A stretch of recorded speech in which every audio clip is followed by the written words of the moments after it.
સુરતના ડિંડોલી વિસ્તારમાં થઈ ગયેલી મારામારીનો એક વિડીયો હાલમાં સોશિયલ મીડિયામાં વાયરલ થયો હતો।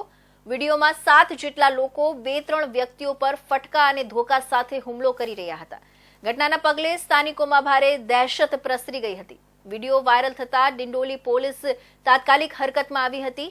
પોલીસે ઘટના સ્થળે જઈને તપાસ શરૂ કરી અને 4 આરોપીઓને ઝડપી પાડ્યા અને આરોપીઓની હેકડી ઉતારવા માટે પોલીસે તેમની હાજરીમાં ઘટનાનું રિકન્સ્ટ્રક્શન કરાવ્યું। પોલીસે આ ઘટનાની પારદર્શિતા માટે આરોપીઓને ઘટના સ્થળે લઈ જઈ લોકોથી મુલાકાત લીધી અને ભયમુક્ત વાતાવરણ બનાવવા પ્રયાસ કર્યો।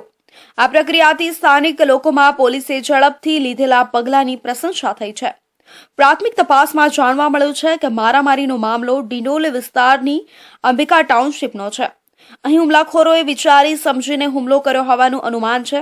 આ કેસમાં હજુ 3 આરોપીઓ ફરાર છે અને પોલીસ તેમની શોધખોળમાં લાગી છે। આ ઘટનાને ગંભીરતાથી લઈ પોલીસ તંત્રે વિસ્તારના અન્ય લોકોને આશ્વાસન આપ્યું છે કે આરોપીઓ વિરુદ્ધ કડક પગલાં લેવામાં આવશે। ડિંડોલી પોલીસના પ્રવક્તાના જણાવ્યા અનુસાર આ ઘટના સામૂહિક હિંસાની માનસિકતાને બતાવે છે અને જેને કોઈ પણ સંજોગોમાં ન સહન કરવામાં આવશે। આ ઘટનાથી જગ્યા પર થોડીક હલચલ સર્જાઈ હતી, પરંતુ પોલીસે ઝડપી કાર્યવાહી કરીને લોકોને શાંતિ અને સુરક્ષા માટે આશ્વાસન આપ્યું છે। ડિંડોલી પોલીસની ટીમ તમામ આરોપીઓને ઝડપી પાડી ધોરણસરની કાર્યવાહી કરવા માટે પ્રતિબદ્ધ છે।